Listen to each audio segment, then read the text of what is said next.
सलाम मसनून आदाब। नूरी academy YouTube channel पर एक मरतबा हम आपका फिर इस्तकबाल करते हैं। आज हमारे साथ मौजूद है सैयद रियाज साहब, जो कि शहर नासिक से ताल्लुक़ रखते हैं। सर ने एक हिस्ट्री रकम की है। इसी सिलसिले में सर का तारुफ हम आपके सामने पेश करना चाह रहे हैं और एज ए रोल मॉडल हम आपके सामने सर को पेश कर रहे हैं, ताकि आप भी अपनी ज़िंदगी की सरबुलंदियों को हासिल करने की कोशिश करें। सर, आपका नूरी एकेडमी यूट्यूब चैनल में बहुत बहुत इस्तकबाल है। मैं अपने नाज़रीन को बता दूं कि सर ने साल 2018 में हिंदुस्तान के सबसे मुश्किल तरीन इम्तिहान, जो कि union public service commission conduct करता है, जिसे सिविल सर्विसेज एग्ज़ाम कहा जाता है, सर ने इमसाल उस एग्ज़ाम को 261 रैंक के साथ क्वालिफाई किया है और आज सर हमारे स्टूडियो में मौजूद है। साथ ही साथ मैं अपने व्यूवर्स को ये भी बताना चाहूँगा कि सर इस वक्त स्टेट सर्विस में एज ए फॉरेस्ट ऑफिसर अपनी खिदमत अंजाम दे रहे हैं और सर ने दार्जिलिंग में रहते हुए इंटरव्यू की प्रिपरेशन की है और सर्विसेज में अपनी खिदमत अंजाम देते हुए सिविल सर्विसेज एग्जाम को क्वालिफाई किया है। सर, ये बड़ा ही खुशाइन अमल है और आपकी पूरी फैमिली लाइक तकलीद है और हम उनका तहे दिल से इस्तकबाल करते हैं, उन्हें शुक्रिया कहते हैं कि उन्होंने एक रोल मॉडल कम्युनिटी के सामने पेश किए है।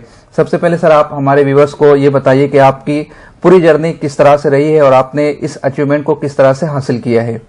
मैं यूपीएससी का मैंने प्रिपरेशन 2014 के आसपास स्टार्ट किया था और 14 में ही मैंने पहला अपना अटेम्प्ट किया था, और जो कि मेरा बहुत अच्छे से प्रिपरेशन नहीं हो पाया था उस साल।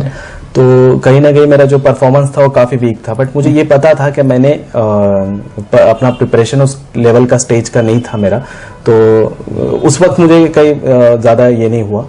और 2015 में जब मैंने अपना प्रिपरेशन ये किया, तो 2015 में मैं दिल्ली जामिया यूनिवर्सिटी में एक कोचिंग चलता है, रेसिडेंशियल कोचिंग एकेडमी के नाम से, तो मैंने वहाँ ज्वाइन किया था। तो 2015 में बहुत सारी चीज़ें मुझे दिल्ली जाने के बाद ये पता चली कि कौन कौन सी बुक्स पढ़नी है, कौन सी स्टैंडर्ड बुक्स होती है और किस तरीके से पढ़ा जाए, इन सब चीज़ों को कैसे क्वेश्चन पेपर सॉल्व किया जाए, उसको कैसे एनालाइज किया जाए। और 2015 में मेरा प्री 1 नंबर से रुक गया था, तो कहीं ना कहीं उस वक्त बहुत दर्द हुआ था, क्या नहीं हो पाया।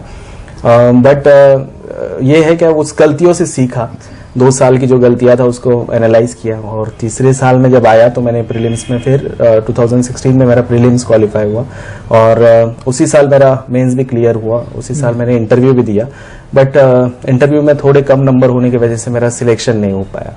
और देन 2017 में भी वापस से अटेम्प्ट करके मेंस तक गया और जब रिजल्ट आया तब पता चला कि 2 नंबर से मेंस क्वालिफाई नहीं हुआ।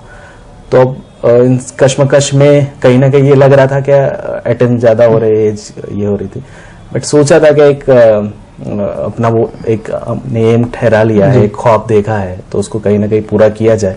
और यही सोच के फिर 5th अटेम्प्ट मैंने ये सोचा कि इसमें फाइनल दे देंगे, फाइनल अटेम्प्ट की तरह ही प्रिपेयर करेंगे, हार्ड वर्क करेंगे और जो 4 अटेम्प्ट में मेरी गलतियां हुई थी वो दोबारा ना दोहराऊं और एक अच्छे तरीके से अटेम्प्ट करूं। और अपना मैंने अलग अलग चीज़ें, अलग अलग स्ट्रैटेजी बनाई, नई स्ट्रैटेजी अपनी खुद ने बिल्ड की और फिर अल्लाह का करम है कि इस साल 2017 में सिलेक्शन मिल गया। अल्हम्दुलिल्लाह। सर, जैसा कि आपने अपने बारे में बताया, उससे कुछ क्वेश्चन निकल कर सामने आते हैं। पहला ये कि आपने दिल्ली की तरफ अपने कदमों को बढ़ाया, तो क्या यूपीएससी क्रैक करने के लिए दिल्ली जाना जरूरी है या कोचिंग का कितना अमल दखल है यूपीएससी क्रैक करने के लिए? या बहुत सारे एस्पिरेंट्स ये सोचते हैं कि हम सेल्फ स्टडी के जरिए इस एग्जाम को निकाल सकते हैं, तो ये सोचना किस हद तक दुरुस्त है या किसी न किसी एतबार से हमें मेट्रो सिटीज का रुख करना जरूरी है? मुझे लगता है क्या दिल्ली का जो माहौल है यूपीएससी के लिए, और खास करके मैं जहाँ पे जामिया में था, तो वो काफी कॉम्पिटिटिव माहौल होता है। आपको पता होता है कि आप इंडिया के अलग अलग स्टेट्स के जो बच्चे आते हैं और वो एंट्रेंस एग्जामिनेशन से सिलेक्ट होकर आते हैं, तो उनमें वो पोटेंशियल होता है। तो कहीं ना कहीं आप जानते हो कि कहीं मुझे कंपटीशन कैसा है और जब यूपीएससी की मैं एग्जामिनेशन दूंगा तो वो कंपटीशन कैसा होगा। अब जबकि आप सेल्फ स्टडी अगर आपके घर पे रह के करोगे तो वो सेल्फ सेंट्रिक स्टडी हो जाएगी, तो उसमें कहीं ना कहीं आपको बाहर का कंपटीशन लेवल क्या है आप वो जान नहीं पाते हो। सेकंड थिंग ये है कि अगर आप सेल्फ स्टडी भी करना चाहोगे, अगर आपके पास रिसोर्सेज की कमी है तो आप सेल्फ स्टडी भी करोगे, तो प्रॉपर आपके लिए डायरेक्शन होना जरूरी होता है। जैसे बहुत सारे टॉपर्स के वीडियोस होते हैं और स्ट्रैटेजी डिस्कस करते हैं कि कौन सी बुक्स पढ़नी है, कौन सा क्या ये करना है। आप उनको देखिए, या तो कोई आप जानने पहचानने वाला है जो यूपीएससी या तो एमपीएससी क्रैक किया है, आप उनसे राब्ता रखिए तो आपको उसमें हेल्प होगी। तो कहीं ना कहीं वो सेल्फ सेंट्रिक स्टडी नहीं होगी। और सबसे इम्पोर्टेंट है आपको जानना है कि कंपटीशन क्या है बाहर। तो जरूरी वो है आपको उस चीज में, जैसे कि टेस्ट सीरीज होती है, ऑनलाइन टेस्ट सीरीज होती है, आप उसको फॉलो कीजिए तो आपको पता चलता है कि आपका मेरिट कितना है और आपका कितना रैंक आ रहा है और जो टॉपर है उनके कितने नंबर्स आ रहे हैं। तो कहीं ना कहीं आपको वो चीजें हेल्प करती है। बात का लब्बलुबाब शायद ये निकल कर आ रहा है कि किसी न किसी एतबार से कैंडिडेट को कोचिंग से टच में रहना चाहिए ताकि वो अपने आप को इम्प्रूव कर सके। हाँ, देखिए मैं ये नहीं कहूंगा कि प्राइवेट कोचिंग में ही जाइए, या तो प्राइवेट कोचिंग में जाने के बाद भी कौन सी कोचिंग में जाना है ये जरूरी नहीं है। आपको जरूरी क्या होता है कि इन सब चीजों में आपको डायरेक्शन पता होना चाहिए। आप कोई 2 साल 3 साल अगर आपको प्रीलिम्स में, जैसे मेरा स्टार्टिंग में ये हुआ था कि मुझे वो डायरेक्शन नहीं पता चल पाया था, तो आपको अगर कोचिंग लगा के अगर डायरेक्शन पता चल जा रहा है 1 साल में तो वो बढ़िया चीज है आपके लिए, क्योंकि आपका टाइम जो वेस्ट होना है वो चीज नहीं होगी। और आपके पास अगर स्ट्रैटेजी है, कोई गाइडेंस के लिए है, तो मैं समझता हूँ कि आपको कोचिंग की तब जरूरत नहीं पड़ेगी। मैं अपने व्यूवर्स को बता दूं कि मुल्क हिंदुस्तान में बहुत सारे ऐसे अदारे हैं जो सिविल सर्विसेज की तैयारी करवाते हैं, जैसे जामिया मिलिया इस्लामिया है, हमदर्द स्टडी सर्कल है, अलीगढ़ मुस्लिम यूनिवर्सिटी है, मौलाना आज़ाद नेशनल उर्दू यूनिवर्सिटी हैदराबाद है, मुंबई हज कमेटी है। और इन सब अदारों की मालूमात सर ने हमारे चैनल पर लाइव सेशन के जरिए हमारे एस्पिरेंट्स तक पहुंचाने की कोशिश की है। अगर अब तक आपने सर का वो लाइव सेशन नहीं देखा है तो आप यूपीएससी की प्लेलिस्ट में जाकर सर के उस लेक्चर से इस्तेफादा कर सकते हैं ताकि इन अदारों की मालूमात आपको हो जाए। सर, इसी दरमियान जैसा कि आपने जिक्र किया कि मुझे 5 से 6 साल का अरसा लग गया इस एग्जाम को क्रैक करने में, वैसे मुझे पूछना नहीं चाहिए मगर हमारे व्यूअर्स वो गलतियां ना दोहराए इसलिए मैं पूछने की जसारत कर रहा हूं कि वो कौन सी गलतियां थी जिनके सबब इतना अरसा आपको लग गया इस एग्जाम को क्रैक करने में।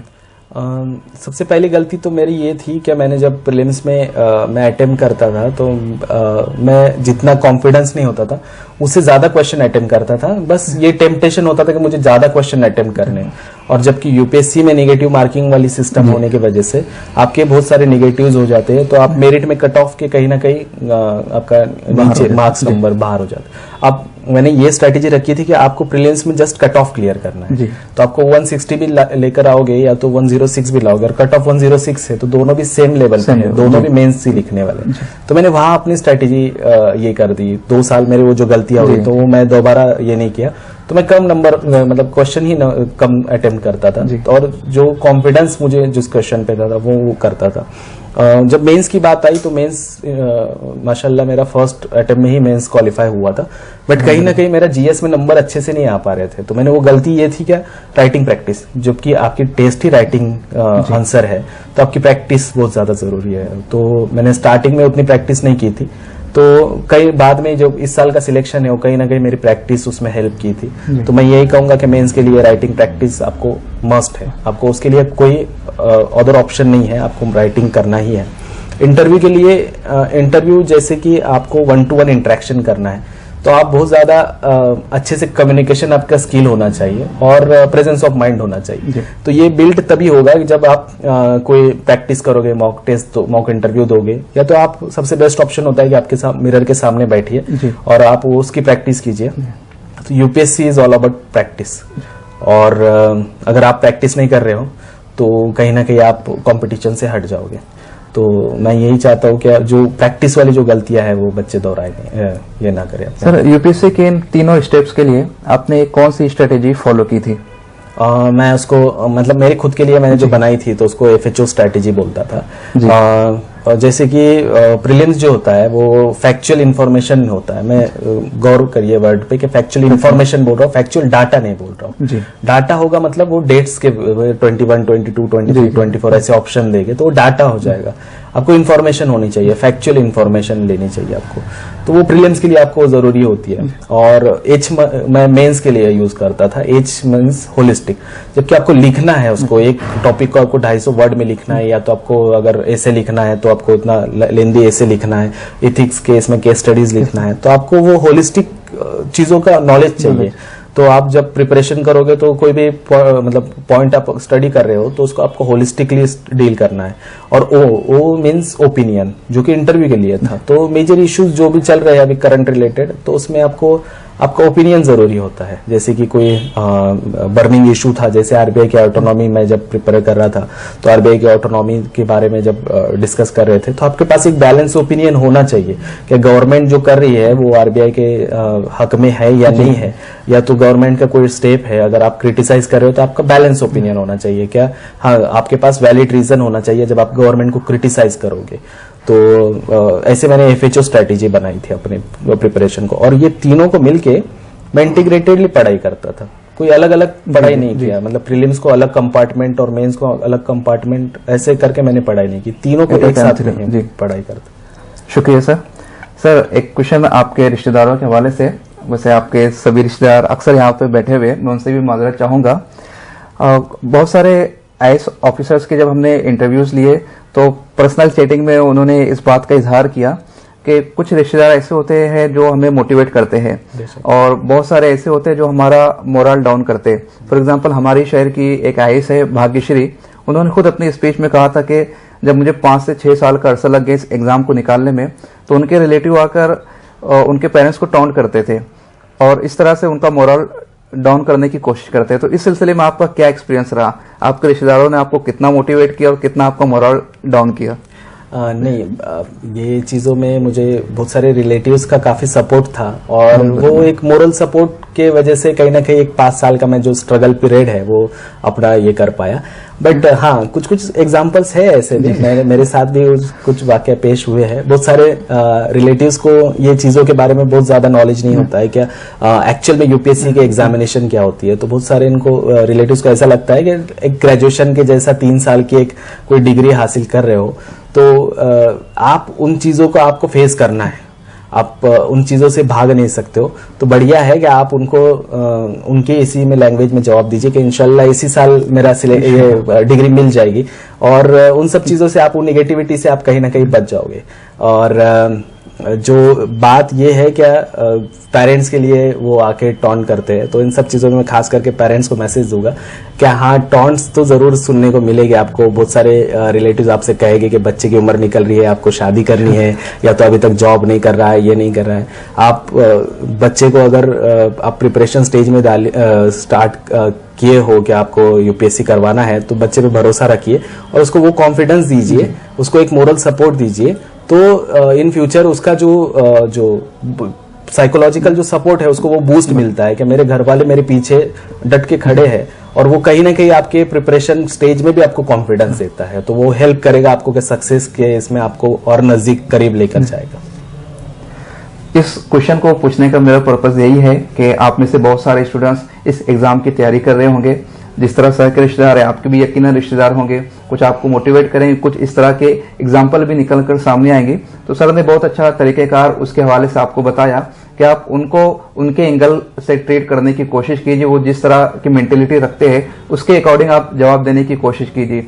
और सर ने सबसे अहम बात की तरफ जो निशानदेही की है वो ये है कि उन लोगों को यूपीएससी के हवाले से मुकम्मल मालूमात ही नहीं होती, इस वजह से वो टॉन्ट निकल कर सामने आते हैं। फॉर एग्जाम्पल अभी गुज़िश्ता महीने हमने जैब सर का प्रोग्राम यहाँ मुनक्किद किया था, तो जब उनसे उनके रिश्तेदार मिलने के लिए आए और उन्होंने कहा कि मैं यूपीएससी क्वालिफाई हो गया हूँ, तो उसमें से एक रिश्तेदार ये बोलता हुआ नजर आता, ठीक है यूपीएससी हो गया, अब एमपीएससी ट्राई करने की कोशिश करना। तो इस तरह से मालूमात की कमी होने की वजह से इस तरह की बातें निकलकर सामने आती है। और पेरेंट्स को एक बात ये भी है, क्या आप आपके पेरेंट्स को भरोसे में रखिए, क्योंकि होता ये है कि बच्चा जब बाहर दिल्ली या तो पूना में पढ़ने को जाता है तो कहीं ना कहीं सवाल उठना लाजमी है। अगर आपका सक्सेस नहीं मिल रहा है तो सवाल ये उठता है कि बच्चा कहीं कुछ और रास्ते पे ना चले जाए। तो आप आपके पेरेंट्स को भी इस चीज में भरोसा रखिए, उनको आप बताइए कि एक्चुअल में प्रोसेस क्या है और आपकी गलती क्या होगी और इस साल आप नए से क्या करोगे। तो कहीं ना कहीं पेरेंट्स भी आप पे उतना ही पूरा कॉन्फिडेंस दिखाएंगे और आपको उतनी ही हेल्प मिलेगी उनसे। सर ये तो हो गई रिश्तेदारों की बात। अब आते हम अपने टॉपिक के हवाले से कि जीएस की पढ़ाई आपने किस तरह से की थी या न्यू एक्सपीरियंस को किस तरह करना चाहिए? देखिए, जीएस का एक बहुत अहम रोल है सिविल सर्विसेज केस में। आपकी रैंक डिसाइड करता है, आपकी सर्विस डिसाइड करेगा, आपका सिलेक्शन डिसाइड करेगा, क्योंकि आउट ऑफ 1715 में से आपको 1000 नंबर्स का आपका जीएस होगा। और वो जीएस आपको कहीं ना कहीं ऑप्शनल में भी कोई जगह पे हेल्प करता है, आपको एसए में भी हेल्प करेगा और आपका इंटरव्यू में भी हेल्प करेगा। तो ओवरऑल आप जीएस का रोल काफी इंपॉर्टेंट है। अब मैं सिलेबस जो है यूपीएससी का, अगर आपके दोनों के बीच में कोई इंफॉर्मेशन आपको प्रोवाइड करता है यूपीएससी, तो बस सिलेबस होता है, उसके अलावा आपको कुछ पता नहीं होता है। तो सबसे इंपॉर्टेंट है रोल है जीएस के इसमें कि आपको सिलेबस बहुत अच्छे से पता होना चाहिए। और पेपर 1 में एक्चुअल में अगर सिलेबस का देखा जाएगा तो पेपर 1 में वो मॉडर्न इंडिया कह रहा है कि फ्रॉम मिड 18th सेंचुरी। तो मिड 18th सेंचुरी बोलने का कोई उसका रीजन होगा, तभी वो कह रहा है। तो आपको वो एनालाइज करना है। जैसे कि मिड 18th सेंचुरी में एक मेजर इवेंट ये हुआ था कि बैटल ऑफ प्लासी हुआ था, और ये माना जाता है कि बैटल ऑफ प्लासी के बाद में यूरोपियन पावर्स अपने इंडिया में एंटर हुए, और उसके बाद में मॉडर्न हिस्ट्री का एरा स्टार्ट हुआ है। तो ऐसी चीजें जो है आपको वो कीवर्ड्स जो सिलेबस में दिए है उसको एनालाइज करना है। और जीएस का बहुत सारे टॉपिक्स ऐसे हैं, जैसे कि सेल्फ हेल्प ग्रुप्स है, एनजीओज है, अर्बनाइजेशन के इम्पैक्ट है, डिजास्टर मैनेजमेंट है। ये बहुत ज्यादा कोई एक स्पेशल बुक लेकर आपको पढ़ने की जरूरत नहीं है। ये बहुत छोटे छोटे टॉपिक है, आप 4-5 पेजेस के आपके नोट्स बना लीजिए और उसको वाइड एंगल से कवर कीजिए।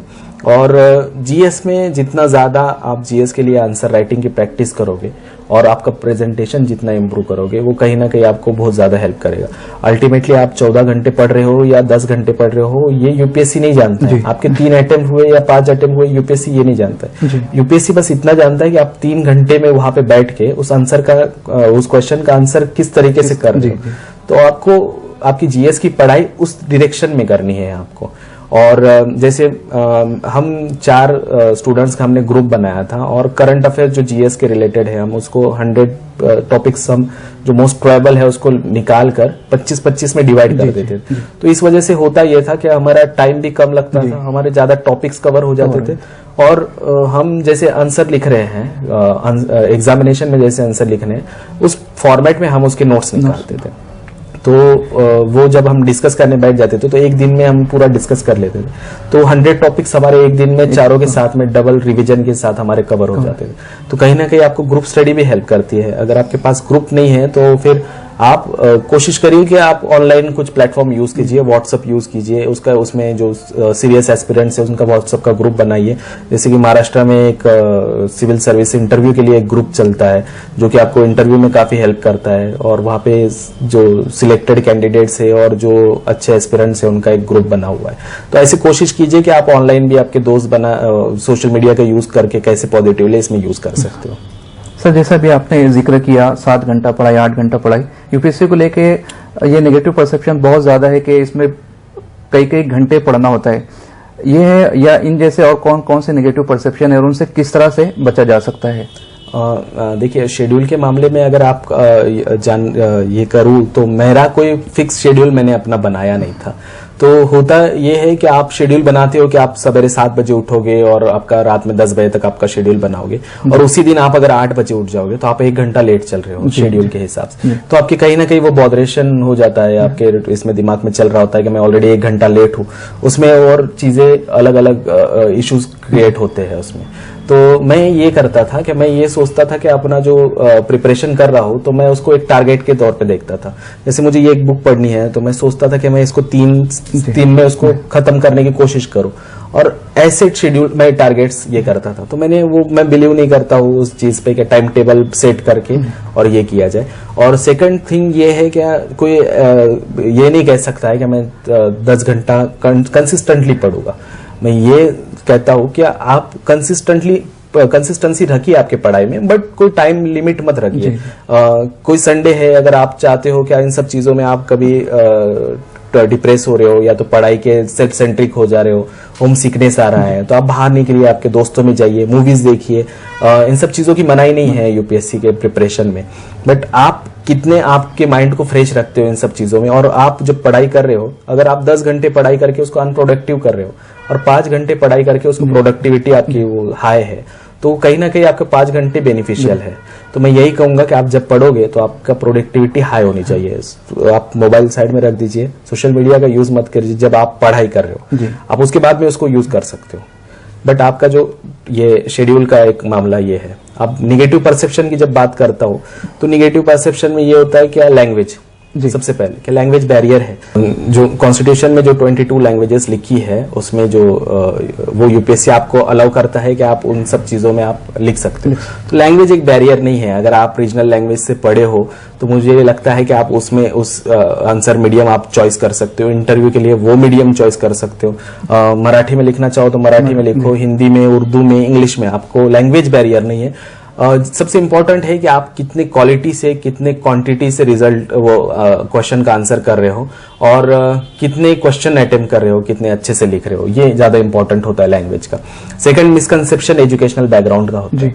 क्या बहुत सारे बच्चे ऐसे सोचते हैं कि जो आईआईटी एनआईटी में पढ़ाई करता है ऐसे ही बच्चे सिविल सर्विसेज क्रैक कर सकते हैं। मैं खुद का एग्जांपल बताता हूँ कि मैं एक पुणे यूनिवर्सिटी में एक एफिलेटेड कॉलेज है नासिक में, वहां से मेरा एमएससी तक अपना एजुकेशन हुआ है। तो ये जरूरी नहीं है कि आपका बैकग्राउंड बहुत अच्छा, एजुकेशनल बैकग्राउंड बहुत अच्छा होना चाहिए। थर्ड, इकोनॉमिकल बैकग्राउंड का। तो बहुत सारे स्टूडेंट, वो एक परसेप्शन है क्या जो बच्चे होते हैं वो सिविल सर्वेंट्स के ही बच्चे होते हैं या तो डॉक्टर इंजीनियर्स के ही बच्चे होते हैं। तो ऐसा नहीं है। मेरे मॉम डैड दोनों मिलकर 10th एजुकेशन हुआ है, तो आपको वो भी जरूरी नहीं है। सबसे ज्यादा वो जो ट्रिनिटी होती है, हम कॉन्स्टिट्यूशन की बात करते हैं 14, 19, 21 आर्टिकल की, तो वैसे इसकी ट्रिनिटी है। आपको कितना हार्डवर्क, डिवोशन और डेडिकेशन से आप पढ़ाई कर रहे हो, वो इम्पोर्टेंट है।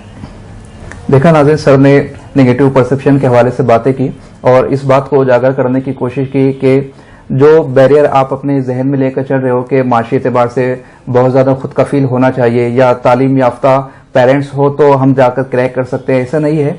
बहुत सारी एग्जांपल्स हमारे सामने है। आप फुलमरी की एग्जांपल देख सकते हो कि पुदीना बेचने वाले का लड़का सलमान पटेल आईआरएस ऑफिसर बनके सामने निकल कर आता है। जालना के रिक्शा ड्राइवर के बेटे अंसार शेख आईएएस बनकर हमारे सामने निकल कर आते हैं। या फिर आप जैब शेख को देख सकते हैं जो कॉन्वेंट से पढ़कर हमारे सामने आए। यानी बहुत सारी एग्जांपल्स अलग अलग किस्मों की आप देख सकते हैं। बस आप में जुनून होना चाहिए, जौक होना चाहिए, शौक होना चाहिए। अपने टारगेट को अचीव करने के लिए आप कितनी मेहनत कर सकते हो। डॉक्टर एपीजे अब्दुल कलाम साहब ने यह कहा था कि आप ख्वाबों को हमेशा बड़ा देखा करें, यानी छोटे ख्वाब देखने की बजाय बड़े ख्वाब देखा करें और फिर उन बड़े ख्वाबों की तकमील के लिए रात दिन एक किया करें।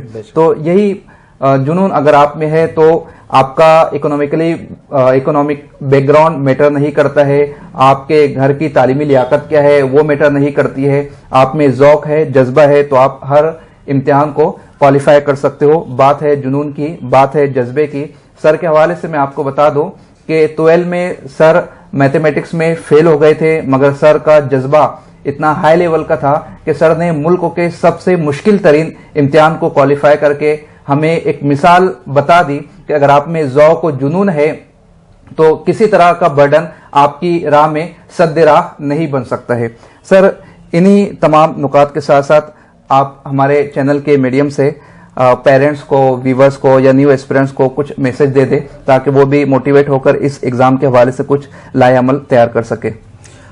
सबसे इम्पोर्टेंट मैं जो एस्पिरेंट्स हैं उनके लिए एक मैसेज ये देता हूँ कि आपको अगर सिविल सर्विसेज में आना है तो आपका एम फिक्स कीजिए कि आपको क्यों आना है। आप ये जरूरी है कि आपको पता होना चाहिए कि आप सिविल सर्विसेज में आ रहे हो तो आप उस चीज का सपना क्यों देख रहे हो, उसके पीछे कोई रीजन, वैलिड रीजन होना चाहिए। और जब वैलिड रीजन है तो आप वो सपना पूरा करने के लिए बहुत बेइंतहा हार्डवर्क करोगे और वो पाने की कोशिश करोगे। जैसे मेरा 4th अटेम्प्ट में जब मैंने सोचा था कि अब मैं अपना यूपीएससी का प्रिपरेशन बंद कर दूंगा और कहीं ना कहीं बिजनेस स्टार्ट करूंगा, तो मेरे पापा ने एक वर्ड कहा था कि बेटा अगले जिंदगी में कहीं जाकर ऐसा ना लगे अगले कहीं मोड़ पे क्या जो ख्वाब था वो ख्वाब ही रह गया करके। तो वो कानों में गुंजती रही और एक ये था क्या सिविल सर्विसेज आपको करना ही है। तो वो चीज मेरे पीछे थी और वही सोच रख के आज मैं वो अटेम्प्ट किया फाइनली इसमें और फाइनली ख्वाब को हकीकत। तो ये है कि जहाँ पे आपको लगे कि हाँ मैं इस चीज से पीछे हट रहा हूँ या तो आपके निगेटिव माइंड में जब कुछ चीज आ रही है तो आप यही सोचना कि मुझे ख्वाब को ख्वाब नहीं रखना है, मुझे ख्वाब को हकीकत में बदलना है। और पेरेंट्स के लिए ये है कि ये चीज़ों में देखिए कंपटीशन बहुत ज़्यादा टफ है। मेरे 2018 की अगर मैं बात करूँ तो 10 लाख लोगों ने अप्लाई किया और 5 लाख लोग उसमें अपीयर हुए, और उस 5 लाख लोगों में से स्टूडेंट्स में से 759 स्टूडेंट क्वालिफाई हो पाए। बट ये है कि आप आपके बच्चों को साइकोलॉजिकल सपोर्ट दे। अगर कोई उसका एक ईयर, बहुत सारे एक्सेप्शनल केसेस ऐसे भी है कि जो फर्स्ट अटेम्प्ट में सिलेक्शन हो गया है, पर कहीं ना कहीं उसको मेहनत लगती है, टाइम कभी कभी वक्त ज्यादा लगता है, मुझे 5 साल लग गए। तो कहीं ना कहीं एक आपको सिर्फ फाइनेंशियल सपोर्ट की जरूरत नहीं होती है, आपको कहीं ना कहीं साइकोलॉजिकल सपोर्ट की और फिजिकल सपोर्ट की भी वहां पे जरूरत पड़ती है। आप अगर आपके बच्चे के पीछे डट के खड़े रहिए, अगर वो फेल होता है तो वो उसको यही हौसला अफजाई करते रहिए, क्या नेक्स्ट अटेम्प्ट में इंशाल्लाह आपका हो जाएगा। आप बस जो आपका जो गलतियां है उसको एनालाइज कीजिए और उस पर भरोसा रखिए, यकीन कीजिए क्या वो सही रास्ते पे है और नेक्स्ट ईयर में भी उसका हो सकता है करके। ये अगर हौसला अफजाई करेंगे तो कहीं ना कहीं बच्चे और अच्छे से प्रिपेयर करके अपना परफॉर्मेंस अच्छे से इम्प्रूव कर सकते हैं। सर आपका बहुत बहुत शुक्रिया। नूरिया अकेडमी आपका पूरा तपाक इस्तकबाल करती है। मैं अपने नाज़रीन को बता दूं कि सर का ऑलरेडी एक लेक्चर चैनल पर अवेलेबल है। बावजूद इसके अगर आपके माइंड में कोई क्वेश्चन आता है तो सर की वीडियो में जाकर या इस इंटरव्यू के कमेंट बॉक्स में जाकर आप अपने सवाल को टाइप कीजिए। इंशाल्लाह ताला जो सीरियस क्वेश्चन रहेंगे सर उसका आंसर देने की आपको कोशिश करेंगे। और सर ने हमसे वादा भी किया है कि आगे इंशाल्लाह ताला हमारे प्लेटफॉर्म से वो खास तौर पर इंटरेस्टेड कैंडिडेट के लिए कुछ न कुछ लाएअमल बनाते रहेंगे। बहुत बहुत शुक्रिया, धन्यवाद।